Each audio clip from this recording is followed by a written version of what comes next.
Hey guys, happy Thursday. I have our Devo thought for us today.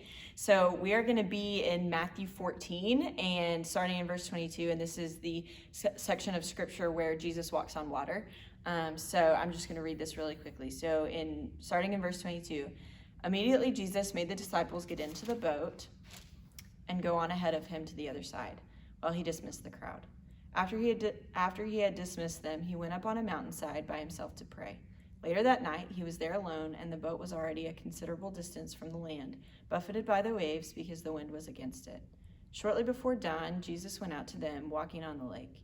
When the disciples saw him walking on the lake, they were terrified. "It's a ghost," they said, and cried out in fear. But Jesus immediately said to them, "Take courage, it is I, do not be afraid." "Lord, if it's you," Peter replied, "tell me to come to you on the water." "Come," he said. Then Peter got down out of the boat, walked on the water, and came towards Jesus. But when he saw the wind, he was afraid, and beginning to sink, cried out, "Lord, save me." Immediately Jesus reached out his hand and caught him. "You have little faith," he said, "why did you doubt?" And when they climbed into the boat, the wind died down. Then those who were in the boat worshipped him, saying, "Truly, you are the Son of God." So Peter started sinking because in that split moment, he took his eyes off Jesus because he was distracted by everything that was going on around him, the storms, the winds, the waves. He became afraid that he was going to sink, and he stopped looking at Jesus and started looking at everything else.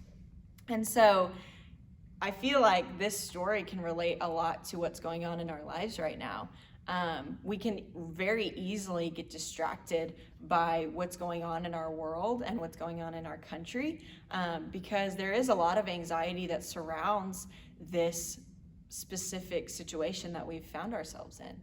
And so voices like that and noises and things in your head and anxieties and stressors and many, many other things can take our eyes off of Jesus.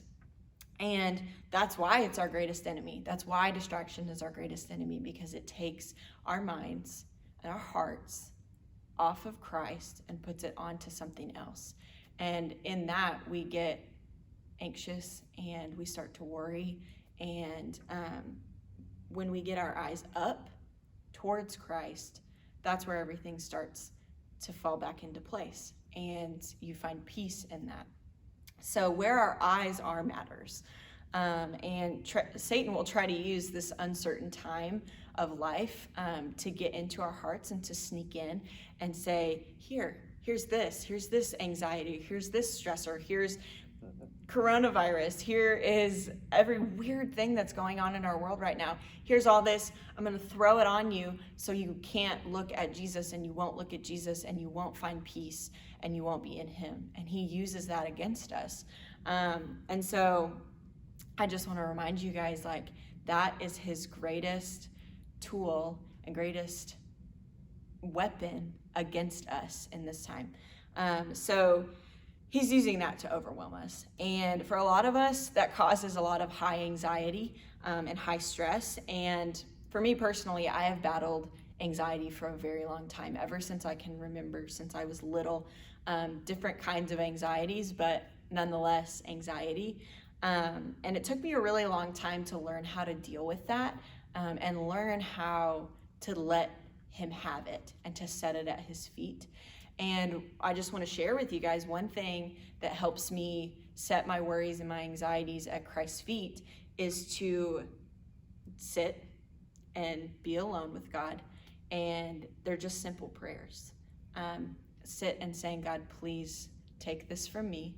And being honest with God about where you're at, being honest with God about how much anxiety you have. He already knows, but he wants you to tell him. And being honest and saying, "This is what I've got, and I'm having trouble letting it go, but I want to give it to you. Please take it from me." And I like to imagine myself sitting at the feet of Jesus and having these anxieties in my hands to him and lifting those anxieties up to him and him taking them all and saying, "Daughter, don't worry, because I have them now." And so imagining that helps me give those up. And God awaits our surrender to him. He awaits the acknowledgement that we can't do it on our own. He awaits us telling him, "God, I need you. I need you today. As every day, I need you again today to take this from me. So I just want to remind you guys, if you are experiencing high levels of stress and anxiety through this time, all of us are here for you, for one. You can reach out to any of us, text, call, whatever. We're always going to be here for you.